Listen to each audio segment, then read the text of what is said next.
கன்னிராசி அன்பர்கள், உங்களுக்கு இந்த தமிழ் புத்தாண்டு எப்படி இருக்கு அப்படின்னா ரொம்ப சந்தோஷம். உங்களுக்கு எப்படி ரொம்ப சந்தோஷம். பயிற்சியானாரு. சனி ரொம்ப ஸ்லோவாக தான் கொடுப்பாருன்னு சொல்லுவாங்க. உண்மைதான். சனி மந்தன் முடவன் ஸ்லோ மூவிங் பிளானட் இருந்தாலும் அவர் கொடுக்கக்கூடிய கெடு பலன்கள் ரொம்ப இன்டென்சிஃபைடாக கொடுப்பார். நிறைய பேர் சொல்லுமா, நான் பாட்டு செவனேன் வண்டி ஓட்டின்னு போனோமா, வண்டி ஓட்டின்னு போனால் திடீர்னு எதிர்க்க தபால்னு ஒரு சத்தம், ஒரு டயர் பர்ஸ்ட் ஆகி லாரி நேராக என்னை மோதிச்சுமா. இது நிறைய கன்னி சொன்னது உண்டு. காரணம் என்ன அப்படின்னா, சனி கண்டக சனி அப்படின் போது கன்னிராசி அன்பர்களுக்கு பார்த்தீங்கன்னா டிஃபால்ட்டாகவே ஒரு விஷயம் உண்டு. என்ன அப்படின்னா, எந்த விஷயம் செஞ்சாலும் ரொம்ப பர்ஃபெக்டாக செய்வாங்க. புதன் உச்சமடையக்கூடிய ராசி அப்படின்றதுனால நல்லா அவங்களுக்கு ஆக்கப்பூர்வமான சிந்தனை இருக்கும், க்ரியேட்டிவிட்டி இருக்கும். எந்த ஒரு விஷயம் ரொம்ப சிம்பிள், இப்போ டிரைவிங் கற்றுக்குறாங்க அப்படின்னாலே பக்காவாக ட்ரைவ் பண்ணுவாங்க. அந்த மாதிரி எஃபிஷியன்ட் விஷயமே சனி பகவான் கொடுக்கக்கூடிய நிலைமையில தான் இருக்கார். அதாவது உங்களுக்கு ஆக்சிடென்ட்ஸ், சின்ன சின்ன ஆக்சிடென்ட்ஸ் கொடுக்கக்கூடிய நிலைமை, அதே மாதிரி உடல் சார்ந்த உபாதைகள் இன்னும் கொஞ்சம் அதிகமாகிறதுக்கு, புதுசாக உடல் சார்ந்த உபாதைகள், கணவன் மனைவி உறவுமுறை, பார்ட்னர்ஷிப் கன்சர்ன், பார்ட்னர் கூட உறவுமுறை, அதெல்லாம் வில்லங்கத்தை ஏற்படுத்தணும், பிரச்சனையை ஏற்படுத்தணும். இந்த பொசிஷனில் தான் சனி பகவான் இருக்கார்.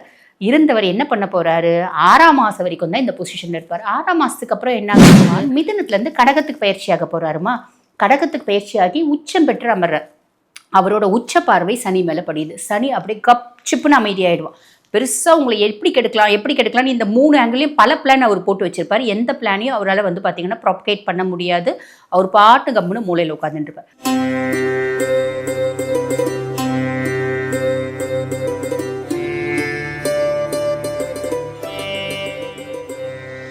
ஜோதிட யுகம் நேயர்களுக்கு வணக்கம். நான் டாக்டர் தீபா லாலன். இன்னைக்கு நம்ம என்ன டாபிக் பற்றி டிஸ்கஸ் பண்ண போகிறோம் அப்படின்னா, தமிழ் புத்தாண்டு ராசி பலன்கள் தாங்க பார்க்க போகிறோம்.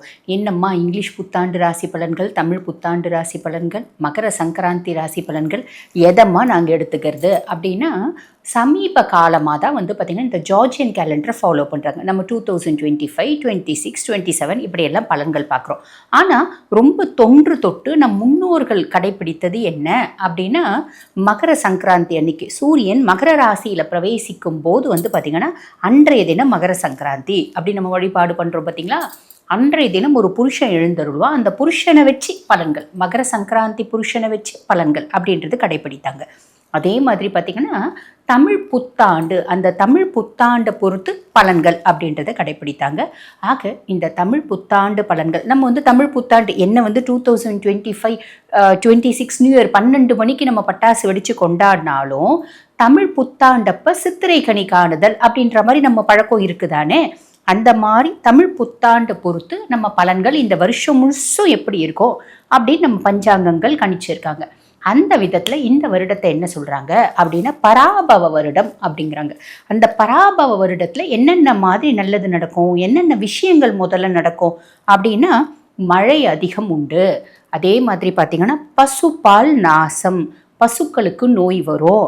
பசு பார்த்திங்கன்னா நோய்கள்னால பசுக்கள் கஷ்டப்படுவாங்க அப்படின்றாங்க. அதே மாதிரி பார்த்திங்கன்னா இன்ஃபெக்ஷியஸ் டிஸார்டர்ஸ், கிருமி தாக்குதல், குப்பையிலேருந்து நிறைய கிருமிகள் வரும். அந்த கிருமிகள்னால உடலுக்கு ஆரோக்கிய குறைபாடுகள் அப்படின்றது வரும்.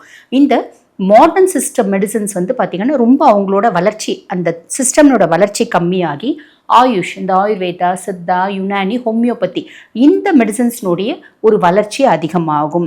நான் தான் ஈசன், நான் தான் அம்பிகை அப்படின்னு சொல்லிட்டு நிறைய பேர் போஸ்ட் கொடுத்துன்னு தெரியுறாங்க பார்த்தீங்களா. சாமியாருங்க, அம்பிகையினோட சொரூபம் நான் சொன்னால் கூட பரவாயில்ல, நான் தான் அம்பிகை அப்படின்னே சொல்கிறாங்க பார்த்தீங்களா. அவங்களுக்குலாம் பெரிய ஆபத்து இருக்குது. நிறைய பேர் ரோட்டில் சந்தி சிரிக்க போகிறாங்க அப்படின்னு அர்த்தம்.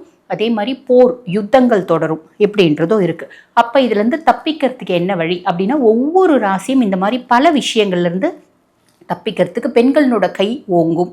குழந்தைகளோட ஆரோக்கியத்தில் கொஞ்சம் கவனம் தேவை. வெளிநாட்டில் பார்த்திங்கன்னா இந்தியானோட மதிப்பு உயரும். இந்த மாதிரி நிறைய நல்ல விஷயங்களும் இருக்குது.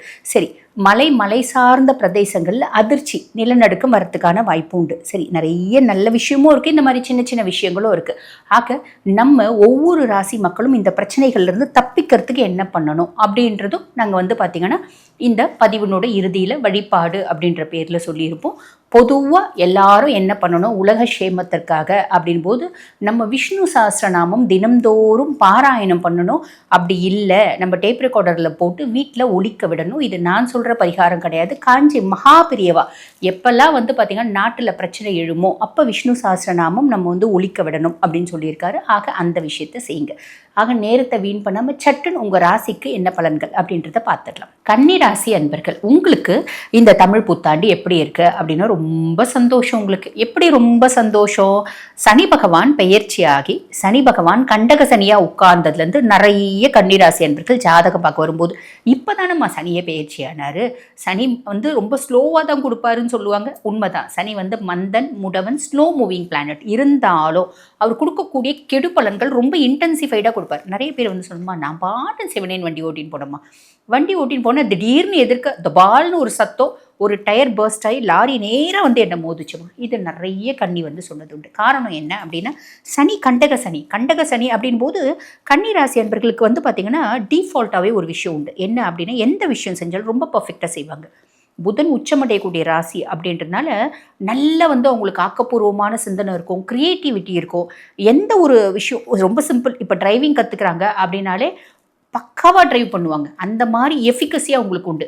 நல்லா பக்காவாக ட்ரைவ் பண்ண தெரியாமல் காரே ரொம்ப தூரம் எடுத்துகிட்டு போக மாட்டாங்க. அப்படிப்பட்ட பர்சனாலிட்டிஸ் எங்கேயோ ஒரு லாரி டயர் வச்சு நேராக மோதுதுன்னா என்ன பண்ண முடியும்? இந்த மாதிரி நிறைய பேர் சொன்னதுமா, டயர் மோதுச்சுமா. அதே மாதிரி பார்த்திங்கன்னா நான் பாட்டுட்டு போயிட்டே இருந்தோமா, எதிர்க்க முன்னாடி பாருங்கள் நாய் இருந்துச்சு, டூ வீலரில் அது மேலே இடித்து அது திடீர்னு ஓடி வந்துச்சுமா, இடித்து போகிறேன்ட்டேன், கண்ணுக்குட்டி வந்துச்சு இடித்து போகிறேன்ட்டம்மா, கால் உடஞ்சிருச்சு, கை உடஞ்சிருச்சு.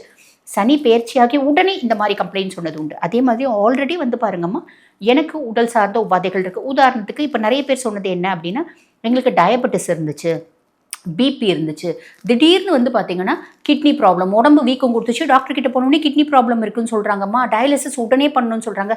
இப்படியெல்லாம் கம்ப்ளைண்ட் பண்ணாங்க. புரியுதுங்களா? என் ஒய்ஃப் பார்த்தீங்கன்னா என் பேச்சை மீறவே மாட்டாங்கம்மா, அந்த அளவுக்கு ரொம்ப நல்லவங்க. இப்போ அவங்க பயங்கரமாக என் கூட சண்டை போடுறாங்கம்மா. என்ன காரணமே தெரில, எனக்கு டிவோர்ஸ் கொடுன்னு கேட்குறாங்க. நான் என்ன அவங்களோட பர்த்டேக்கு அவங்க பார்த்தீங்கன்னா நான் என்ன கேட்டாலும், ஒரு கிளைண்ட் இப்போ ரீசெண்டாக என்கிட்ட பேசினார், மேடம் எங்களுக்குள்ள ஒரு டீலிங் மேடம். என்ன அப்படின்னா எங்கள் ஒய்ஃப் பர்த்டேக்கு என்ன கேட்டாலும் நான் கொடுப்பேன், இதுதான் எங்களுக்குள்ள டீலிங்கு. இப்போ எங்கள் ஒய்ஃப் பார்த்தீங்கன்னா என் பர்த்டேக்கு எனக்கு டிவோர்ஸ் கொடுன்னு கேட்டாங்க மேடம் அப்படிங்கிறாரு. இப்படிலாம் கூட கேட்பாங்க, என்ன கேட்டாலும் கொடுப்பாங்க அப்படின்ற ஒரு விஷயத்தையே எவ்வளோ ஒரு நல்ல குணத்தையே தப்பாக பயன்படுத்திக்க. என்ன சார் காரணம் அப்படின்னு கேட்டதுக்கு ஒன்றுமே இல்லை மேடம் அப்படின்றாங்க. சரி, அப்போ இந்த மாதிரி பாருங்கள், இந்த ஜாதகம் பார்க்க வரும்போது இந்த கண்டக சனியினோட பாதிப்பு பலர் பலவிதமாக சொன்னாங்க. உண்மையா? இதெல்லாம் உண்மைதான். இந்த 3 விஷயமே சனி பகவான் கொடுக்கக்கூடிய நிலைமையில தான் இருக்கார். அதாவது உங்களுக்கு ஆக்சிடென்ட்ஸ், சின்ன சின்ன ஆக்சிடென்ட்ஸ் கொடுக்கக்கூடிய நிலைமை, அதே மாதிரி உடல் சார்ந்த உபாதைகள் இன்னும் கொஞ்சம் அதிகமாகிறதுக்கு, புதுசாக உடல் சார்ந்த உபாதைகள், கணவன் மனைவி உறவுமுறை, பார்ட்னர்ஷிப் கன்சர்ன், பார்ட்னர் கூட உறவுமுறை, அதெல்லாம் வில்லங்கத்தை ஏற்படுத்தணும், பிரச்சனையை ஏற்படுத்தணும். இந்த பொசிஷனில் தான் சனி பகவான் இருக்கார். இருந்தவர் என்ன பண்ண போகிறாரு, 6ஆம் மாதம் வரைக்கும் தான் இந்த பொசிஷனில் இருப்பார். 6ஆம் மாதத்துக்கு அப்புறம் என்னாக போகுது, குரு பகவான் மிதுனத்துலேருந்து கடகத்துக்கு பயிற்சியாக போகிறாருமா. கடகத்துக்கு பயிற்சியாகி உச்சம் பெற்று அமர்றார். அவரோட உச்ச பார்வை சனி மேலே படியுது. சனி அப்படியே கப் சிப்புன்னு அமைதியாகிடுவான். பெருசாக உங்களை எப்படி கெடுக்கலாம்னு இந்த 3 ஆங்கிலையும் பல பிளான் அவர் போட்டு வச்சிருப்பார். எந்த பிளானையும் அவரால் பார்த்தீங்கன்னா ப்ராபகேட் பண்ண முடியாது. அவர் பாட்டு கம்முன்னு மூலையில் உட்காந்துட்டுருப்பார். அவர் நம்மளை டிஸ்டர்ப் பண்ண போகிறதுல, நம்ம அவரை டிஸ்டர்ப் பண்ணாமல் நம்ம பாட்டு நம்ம வேலையை செஞ்சுட்டு இருந்தோம் அப்படின்னா பிரச்சனை இல்லை. இது பெருத்த ரிலீஃப். இந்த விதத்தில் பெரிய சந்தோஷம் கன்னிராசி அன்பர்களுக்கு அப்படின்லாம். சரி, இது ஒரு ப்ளஸ்ஸா. அதுக்கப்புறம் ராகு 6ல் இருக்கார். பொதுவாக பெரிய லெவலில் கடன் கொடுக்காதீங்க, கடன் வாங்காதீங்க அப்படின்னு சொல்லுவேன். ஆனால் 6ஆம் மாதத்துக்கு அப்புறம் கண்டிப்பாக கடன் கொடுக்கவும் வேண்டாம், கடன் வாங்கவும் வேண்டாம். அதே மாதிரி அசட்டு தைரியம் அப்படின்றது வேண்டாம். சும்மா நான் பாருங்கள், என் கேர்ள் ஃப்ரெண்டோட சினிமாவுக்கு போனேன். சினிமாவுக்கு போகும்போது ஒரு பையன் தெரியாமல் இடிச்சா, இல்லை வேணுன்ட்டே இடிச்சான். உடனே எனக்கு கேர்ள் ஃப்ரெண்ட் முன்னாடி சீன் கிரியேட் பண்ணும் அப்படின்னு நேராக போய் அவன் காலரை பிடிச்சி பள்ளீர்னு ஒன்று அரைஞ்சேன். அவன் போய் 10 பேரை கூட்டின்னு வந்துட்டான். இந்த மாதிரி தான் இருக்கும். அப்போ ரொம்ப சிம்பிள். ஓவர் தைரியம், அசட்டு தைரியன்றது வேண்டாம். தெரியாமல் இடிச்சிட்டானா கூட, அவன் தெரிஞ்சே இடிச்சா கூட விடுமா, அவன் தெரியாமல் இடிச்சிட்டு இருப்பாருமா, ப்ரோ ரொம்ப நல்லவருமா அப்படின்னு கூட்டின்னு வந்துருங்க. இதுதான் உங்களோட புத்திசாலித்தனம். சண்டைக்கு போகிறது நமக்கு வேணாம், நமக்கு அது சரிப்பட்டு வராது, நம்ம அதுக்கு சரிப்பட்டு வர மாட்டோம். 6ஆம் மாதத்துலேருந்து 12ஆம் மாதம் வரைக்கும் ஞாபகம் வச்சுக்கோங்க. அப்போ ஹெல்த்தில் கொஞ்சம் கவனம் தேவை. பெரிய லெவலில் கடன் கொடுக்காதீங்க, பெரிய லெவலில் கடன் வாங்காதீங்க. யார்கிட்டையும் வழியாக அவங்க சண்டைக்கு வந்தாலும் நம்ம பார்த்திங்கன்னா கண்டுக்காத மாதிரி வந்துடுறது நல்லது. அதே மாதிரி கேத்து 12ஆம் பாவத்தில் இருக்கிறதுனால நிறைய பேருக்கு வெளிநாடு போய் பொருள் ஈட்டக்கூடிய ஒரு பிராப்தம் அப்படின்றது உண்டுங்க. குழந்தைங்களுக்கு மெடிக்கல் சீட் நம்ம வாங்கி கொடுக்குறோம் பார்த்தீங்களா, இப்போ தான் கையில் காசு இருந்தால் என் பிள்ளைக்கு நான் மெடிக்கல் சீட்டை வாங்கி கொடுத்துட்டோம்மா, இன்ஜினியரிங் சீட்டை வாங்கி கொடுத்துட்டோம்மா அப்படின்ற மாதிரி தானே இருக்குது. என் பிள்ளைக்கு ஏவியேஷன் சீட் வாங்கி கொடுத்துட்டோம்மா அப்படின்ற ஒரு அமைப்பு தானே இருக்குது. ஆக ரசாயனம் சார்ந்த படிப்பு, வெளிநாட்டுக்கு வந்து பார்த்திங்கன்னா படிப்பு வாங்கி கொடுக்கறது, மெடிக்கல் சீட்டை வாங்கி கொடுக்கறது, என்ஆர்ஐ கோட்டாவில், என்ஆர்ஐ லேப்ஸ் கோட்டாவில், மேனேஜ்மெண்ட் கோட்டாவில், இப்படியெல்லாம் நிறைய கன்னிராசி அன்பர்களுக்கான பிராப்தம். இல்லைம்மா நாங்களே இளம் வயசு வெளிநாடு போய் படிக்கிறதுக்கான பிராப்தம், வெளிநாடு போய் சம்பாதிக்கிறதுக்கான பிராப்தம், இப்படி நிறைய நல்ல விஷயம் நடக்குங்க. சரி, அதுக்கப்புறம் வந்து பார்த்திங்கன்னா 6ஆம் மாதம் வரைக்கும் குரு பகவான் தொழில் குருவாக இருக்க போகிறார். அப்போ 6ஆம் மாதம் வரைக்கும் வந்து பார்த்திங்கன்னா வேலையில் இருக்கக்கூடிய ப்ரெஷர்ஸ் அப்படின்றது தொடரும். வேலை செய்கிற இடத்துல ப்ரெஷர்ஸ். பொதுவாக 10ல் குரு பதவி பறி போகும் அப்படிம்பாங்க. பதவி பறி போயின்னா கூட பரவாயில்லம்மா, அவ்வளோ குழப்பம் இருக்குது குடும்பத்தில். எங்களுக்கு வந்து பார்த்திங்கன்னா எதனால் குடும்பத்தில் குழப்பம், வேலை செய்கிற இடத்துல எனக்கு ஏகப்பட்ட ஸ்ட்ரெஸ்ஸு, அதை கொண்டு வந்து நான் குடும்பத்தில் காமிக்கிறேன், அதனால் குடும்பத்தில் எனக்கு பிரச்சனை. அப்போ வேலை செய்கிற இடத்துல இருந்த அத்துணை ஸ்ட்ரெஸ்ஸும் வந்து பார்த்திங்கன்னா 6ஆம் மாதத்துக்கு அப்புறம் காணாமல் போயிடும். ஏன்னா குரு மாறுறாரு இல்லைங்களா, 10லேருந்து 11ஆம் பாவம் லாபஸ்தானத்துக்கு வரார். அப்போ நீங்கள் நிறைய ஹார்ட் ஒர்க் பண்ணுறீங்க அப்படின்னா எவ்வளோக்கு எவ்வளோ ஹார்ட் ஒர்க் பண்ணுறீங்களோ அவ்வளோக்கு அவ்வளோ நல்ல லாபம் அப்படின்றது சம்பாதிக்க முடியும். உங்களோட மூத்த சகோதரிகள் வந்து பார்த்திங்கன்னா இவ்வளோ நாள் அவன் வந்து பேய் மாதிரி நம்ம சரியான சண்டை போடுவா, இப்போ ரொம்ப கன்சர்ன்டாக இருக்கா, ரொம்ப என் மேலே பாசமாக இருக்கா அப்படின்ற ஒரு அமைப்பு. என்னை விட்டு பிரித்த நட்பும் என் கூட வருது. சண்டை போட்டு நாங்கள் ரொம்ப உண்மையான நட்பு, திக் ஃப்ரெண்ட்ஸ் பிரிஞ்சுட்டோம். இந்த காலகட்டமாக அவங்க சேர்றாங்க, அவங்க எனக்கு ரொம்ப சப்போர்ட்டிவாக இருக்காங்க, அவங்களால நான் டெவலப் ஆகிறேன், இப்படிப்பட்ட ஒரு அமைப்பு அப்படின்னு சொல்லாங்க.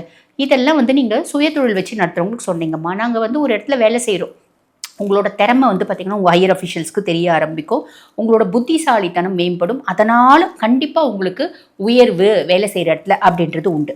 சரிம்மா, இதெல்லாம் நல்லா சொன்னீங்க. பரிகாரம்னு ஏதாவது இருக்கா? கண்டிப்பாம்மா. பரிகாரம் என்ன அப்படின்னா நரசிம்ம வழிபாடு. சனி அமைதி ஆயிட்டாலும் நீங்கள் நரசிம்மரை வழிபாடு பண்ணணும். எந்த பிரச்சனைகளும் உடல் சார்ந்த உபாதைகளும் உங்களுக்கு வராமல் இருக்கிறதுக்கு, அதே மாதிரி ஒரு அசட்டு தைரியத்தினால எங்கேயும் போய் மாட்டிக்காமல் இருக்கிறதுக்கு என்ன வழிபாடு அப்படின்னா நரசிம்மர். வீட்டு பக்கத்தில் நரசிம்மர் கோயில் இருக்குது அப்படின்னா நம்ம வந்து பாருங்கள், ஞாயிற்றுக்கிழமை தோறும் போய் நரசிம்மரை வழிபாடு பண்ணிட்டு வர்றது. ஒரு நெய் விளக்கேற்றுங்க, நரசிம்மரை 9 முறை சுற்றி வாங்க, நல்ல பலன்கள் வருமா.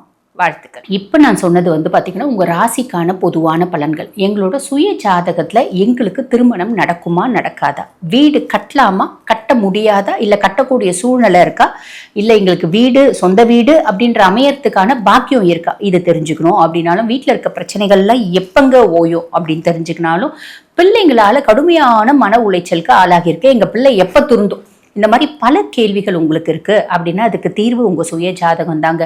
ஆக எங்கள் கிட்ட சுய ஜாதகத்தை பார்த்துக்கணும் அப்படின்னு விருப்பப்பட்டீங்கன்னா, நான் பேசிகிட்டு இருக்கும்போது எங்களோட வாட்ஸ்அப் நம்பர் கொடுத்துருப்பாங்க, அந்த வாட்ஸ்அப் நம்பருக்கு கால் பண்ணி அப்பாயின்மெண்ட் ஃபிக்ஸ் பண்ணி என்கிட்ட பேசிக்கலாம். தேங்க்யூ.